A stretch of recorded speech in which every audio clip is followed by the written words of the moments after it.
Hey everyone, my name is Andrew Davis and you're watching Conversations in Pop Culture, brought to you by my sponsor, Mixum Printing, the smarter way to print. I know printing your creative project can be confusing and stressful, but Mixum is here to make it easy. From their instant quote calculator to let you get as many quotes as you want for free, to their 24-hour customer service support. Mixum is here to make sure your printing experience runs smoothly from start to finish. And right now you can choose from a range of premium printing options and materials. And the company has also printed so many successful Kickstarter campaigns, and a bunch of them you have heard about on this very show. And they currently offer services in the United States, Canada, Australia, and the UK. And Mixum can print and reach your audience anywhere in the world. So if you're ready to print smarter, not harder, head over to Mixum.com. And they're running a promotion right now where listeners of my show can drop my name, Andrew Davis, in the message tab of a current order to get a 5% discount on their first order. And I know printing your project can be expensive, whether you fund $10,000 over or only $1,000. Every percentage point counts. So that is Mixam.com. Again, type my name, Andrew Davis, in the message tab of your current order to receive a 5% discount on your very first order. And I have with me legendary comic book creator and writer Mike Barron. So welcome to the show. Thank you. Yeah, no, I am very excited and a little bit nervous because we are going to be talking about your book that I absolutely love that's currently funded on Indiegogo, and that is Thin Blue Line, which is over 180% funded. So for those who don't know what the book is about or haven't heard about it, what is the basic premise of it? Two police officers try to survive a night of rioting in a large Midwestern city. Yeah, and it's so interesting because this book is very entertaining and it's also extremely topical because, you know, when people say Thin Blue Line, obviously people get a little bit antsy. And what I've read of this story, and I've seen it in some of the preview pages, you know, it's really a story about two police officers that care about their community, are tasked to protect a certain individual who's the mayor. And well, things are going wrong in this entire city, and they have an obligation to the mayor to protect the mayor and protect themselves. And it's sort of very much a survival story of dealing with it. So where did this entire idea come from? Because it's very interesting because it shows a different light on police in a lot of ways. Well, anybody that knows my work, especially Punisher Nexus, knows that I've been ripping stories out of the headlines for years. And I ripped this story out of the headline when I was watching television last summer. And we saw image after image of cities being burned to the ground, looters running in and out of stores with their arms full, and talking heads standing in the foreground saying, "We are having mostly peaceful protests here." Over $2 billion worth of damage, thousands of small businesses destroyed, those who could least afford to lose them, dozens of murders. And then the call for defund the police began, not from lunatics in the street, but from elected officials. And my first reaction was, what the fuck? Civilization depends upon the rule of law. You're either for the rule of law or you're not. Now, we can get into the high weeds about good cops and bad cops, but I know a number of police officers, and the ones that I know are civic-minded individuals who joined up to make a difference. The way a politician lies when he says, "I'm running to make a difference." Police officers join up to really make a difference. They want to make a positive difference in their community, and most of them are pretty decent people. But I must stress that the book is not didactic or preachy in any way. It is pure drama from the first page to the last. In fact, it's going to be the most exciting comic you read this year. There's not a wasted space in it. There's not a wasted panel. There are no dull moments. It snaps and pops from panel to panel, which is how I try to write. And by that, I mean, you can't wait to find out what happens next because you're so involved in the story. The characters are real. They're very sympathetic.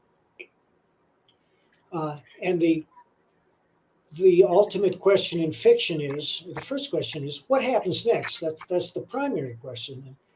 The reader has to care before he turns the page. Well, how do you make the reader care? Well, you start by making him sympathetic, giving him sympathetic protagonists with whom he can identify. But there are many, many other uh, tools in the writer's trade, such as a fascinating scenario, and we have one here with two cops tasked to protecting the mayor from mobs that are burning down the city. You can use a seductive narrative voice, as some writers do. You use every trick in the book to get it done. Uh, but I know how to tell a story, and I'm very proud of this one. I think it's one of the best stories I've ever written. And what I like about this story, and you said it, is that this really doesn't have to do with politics as much as it has to do with just police doing their job and protecting a certain person. And it's very much a drama position in that regard. And, it's one of those things that I think, what is that like for you to say, hey, I understand that this is a very sensitive topic, but I want to step away from that and sort of just, I don't want to say table it, but have it a little bit in the background, but really focus on what's going on in the entire story and what's going on, and really showing what these cops are doing and the choices they have to make for their safety and the safety of the mayor, as well as just survival and also coming back to their families. Because one of the police officers, I think Valerie, is a single mother. And obviously, and I think our partner obviously has a family too. And so what is that really like to capture that? Because it shows such a different light, I think, and really gives insight into what's going on in this circumstance and their thought process. And that's why I really like this book, because it's showing it from the other side, I feel. Well, 10 years ago, this wouldn't even have been a controversial subject. There's a reason that our popular media has been dominated by police, lawyer, and doctor shows over the year, because those are professions that deal with life and death, and life and death is the subject of drama. And that's why police shows have been so popular in modern culture for so long. And it's only recently that this bizarre narrative has taken root with the help of a willing media, and to a certain extent, the entertainment field, to demonize police, most of whom are good people that just want to make a positive difference in their community. Now, there's no denying they're bad cops, but this isn't about the bad cops, although there are bad cops in it. This is simply a drama that will grab you by the throat on the first page and carry you through to the last. Yeah, and I love it because obviously it's very suspenseful, and I don't know if you've been watching Law and Order Organized Crime, but I sort of relate your book to organized crime, where it is very, very action driven, and you're also very much wondering what is going on, and what is happening during the entire entity of that. And so what is really that like to say, hey, I really want to, give this drama and capture that, because you're capturing something so unique, and I think it's lacking in comics in a lot of ways. Well, yeah, I mean, I'm not doing this to change minds. I'm doing this to entertain. That's my number one rule of writing, is it's my job to entertain, and I never lose sight of that. The second rule is show, don't tell. I know how to use the comic medium to its best effect. And number three is to be original. And that merely means that we're all unique human beings. And those of us who are writers inevitably bring our world experience and our worldview into that which we write. But it's also the writer's job to imagine every point of view. And a good writer will be able to do that. William Styron wrote The Confessions of Nat Turner and successfully put himself into the mind of a 19th century slave. Alexandre Dumas was Haitian. He wrote The Three Musketeers. Yeah, and I think it's very important that writers put themselves in their characters' headspace and even other people's mind space in society. But one of the things that you did that's very interesting that I know about is that you have Joseph Arnold on the team, and he did some pencils. He And did all the pencils. He did all the pencils. I stand corrected here. I'm a little bit nervous here. So everybody's got to give me a little agency. He's an active police officer. And so what was that like as well? Because I don't know about other writers sometimes, but in comics, it's very much a team effort. And what is that like to have somebody who did all the pencils, who's an active police officer, and has real insight both on an emotional level of understanding what it means to go into the line of duty and know that anything could happen at any given moment, and then conversely also give, insight of what he's feeling, as well as also have somebody saying, hey, I could do this too, and then it adds a lot of credibility to the book in a lot of ways. And what was that like? Because it changes the book in a lot of ways once you know that. I've known Joe for many years. He was part of a little group that would meet at my house once a month, Fort Collins comic book people, and he was always drawing. This was after he got out of the Army Airborne, but before he became a police officer.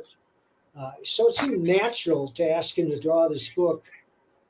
Gabe El-Taib was also a member of our little group, and I've been talking to Gabe recently, and we're talking about working together again.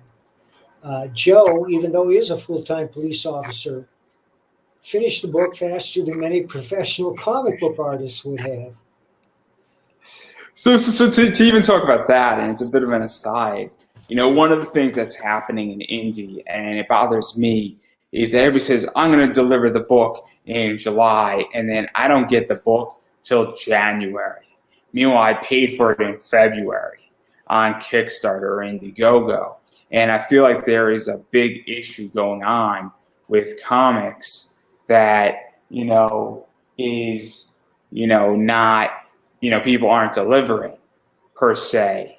So how do you feel about that? Because given that somebody actually finished it faster than many professionals would, I feel like that's a big issue right now in comics in general, and especially in indie comics. Definitely. That's a big bugaboo on crowdfunders. Some people have been waiting 2 or more years for their books, but I have to tell you, this book is completely penciled and inked.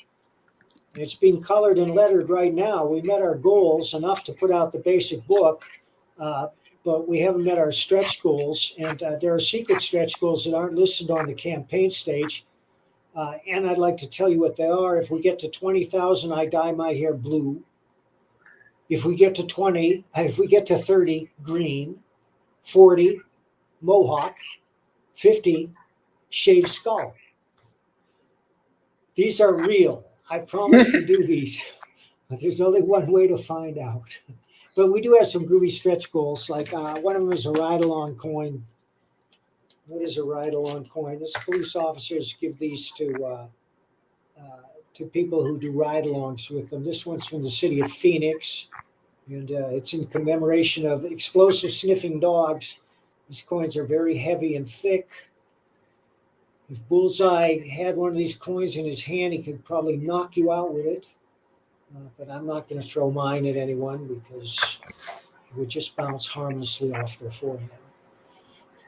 Yeah, and that's something that I also really like about your campaign is that you do have real nice stretch goals, and obviously certain things unlock certain covers, and then you're also throwing it back into the book, which I appreciate from a stretch goal standpoint, because at a certain stage, I don't need any more trinkets anymore.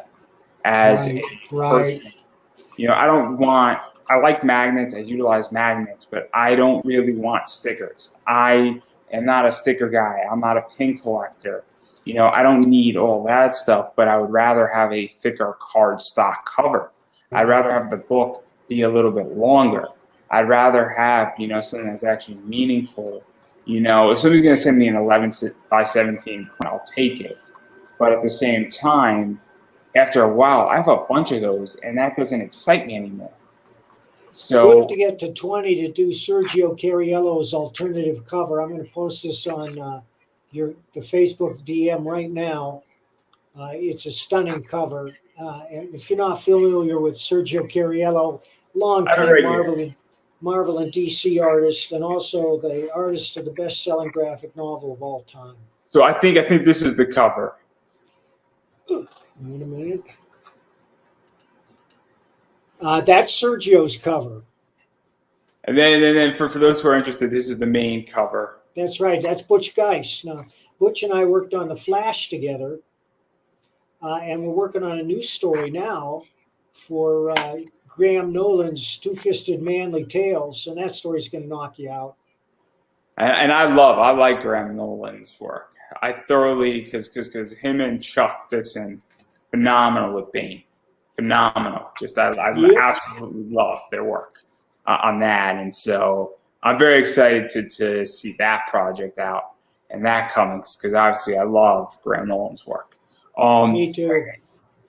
And even going further into all of this, because obviously there's a bunch of goals, and I'm very curious because obviously you're well known in the comic world, but as we were sort of stating, people get very antsy when they're talking about police, and it's a very charged issue, whether that's, obviously it sells media, it sells advertising, it gets headlines, but also, I think people are grasping for power in a lot of ways.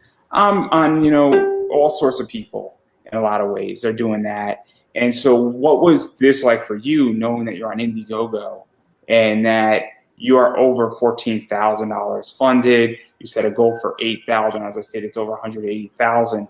And to have a lot of support out there for this project, because sometimes it's been very gratifying. A number of police officers have reached out to me via Twitter, and we have 3 police officers who also produce comics in their spare time, contributing pinups. Yeah, and I mean, it must be very, very interesting and humbling as well that, police officers are saying, hey, I really appreciate this, and can I contribute a pinup, and can I throw something into this book? Because, I would imagine, and I'm obviously not a police officer, but this is definitely, I think, showing a different side, as I've been stating, and also it's kind of, I think, representing in a lot of ways what police go through and the choices, and how there's a situation that's happening and you have to handle it. And also, even to go further into this, I mean, I would imagine, as I was sort of stating, that it must have also been very nervous to do a project like this on Indiegogo, because it could very well not be funded, and there could be a lot of pushback as well for it. And unfortunately, we live in a society where a lot of people tend to want to cancel things and push back on things and watch things that they disagree with, not say, I'll go spend my money elsewhere, but I want to hurt it so that it almost makes no money or it goes negative. And this hasn't done that. And it's very We're not concerned with those people. We're not pitching to those people. They're not our audience, so we don't have to worry about them. Yeah, no. I love it, and I think it's so important.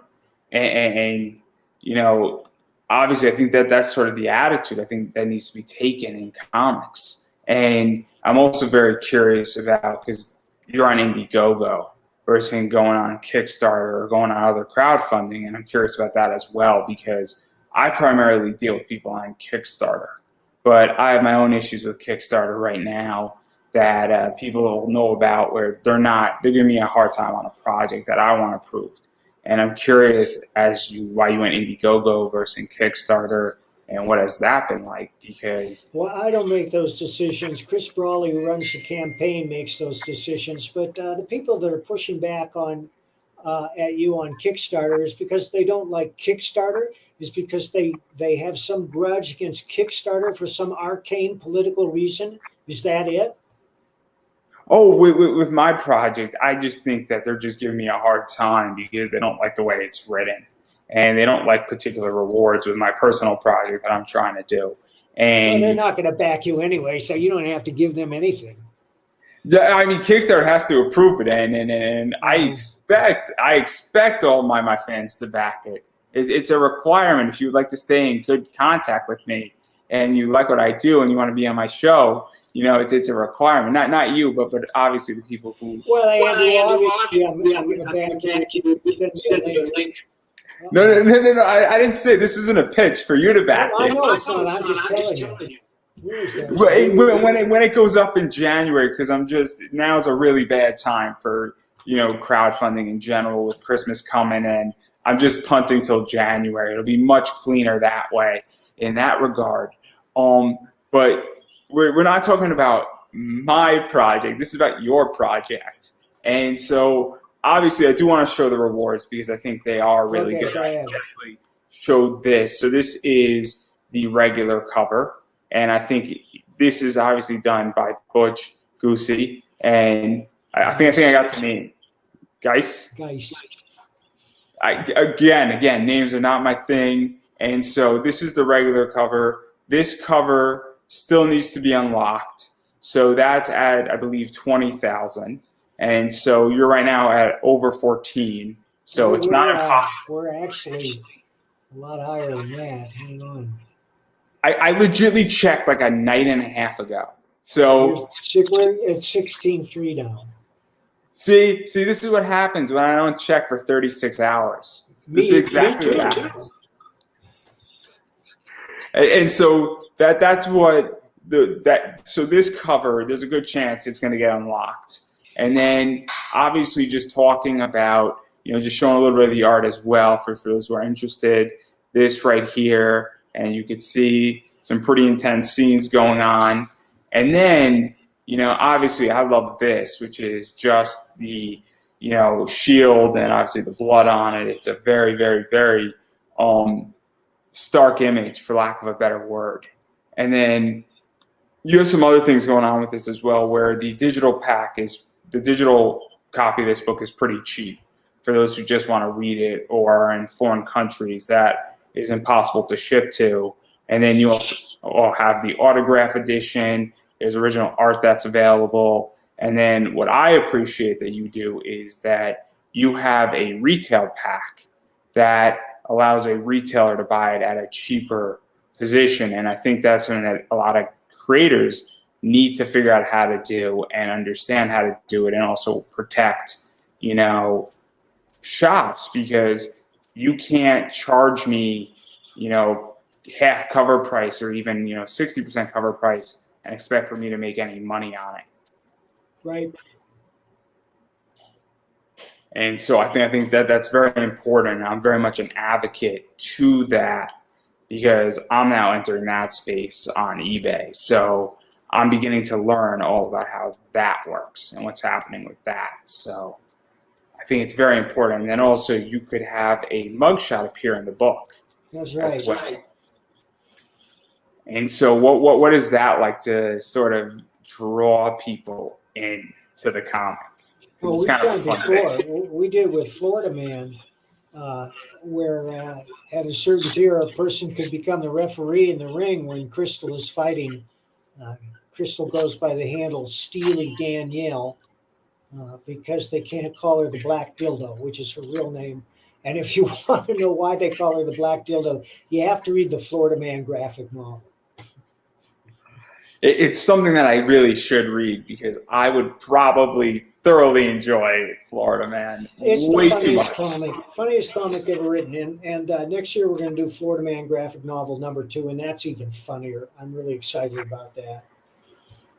Because I think people just, I think a bunch of people have just started to receive their Florida Man stuff in the last few months, and obviously I haven't heard like a review on it or anything of that, but I just know that it's supposed to be really amazing from what I heard, and it's probably some of your best work that you've done in a while. I'm very proud of it. I do a lot of the material from actual Florida Man stories, but a lot of it I just made up because a lot of those stories are too scurrilous and disgusting to incorporate into fiction, but some were not. And you all know what I'm talking about. Florida Man claims syringe found in rectum is not his. Florida Man arrested for defecating on traffic from light pole. These are true headlines. And if you're curious, there's a site called floridaman.com, which collects every Florida Man story that ever was, and there are tens of thousands of them. There might be 100,000 now, where you can take the Florida Man challenge and just search and put in Florida Man your birthday and see what pops up. Then you take your pick of the stories that happened on your birthday.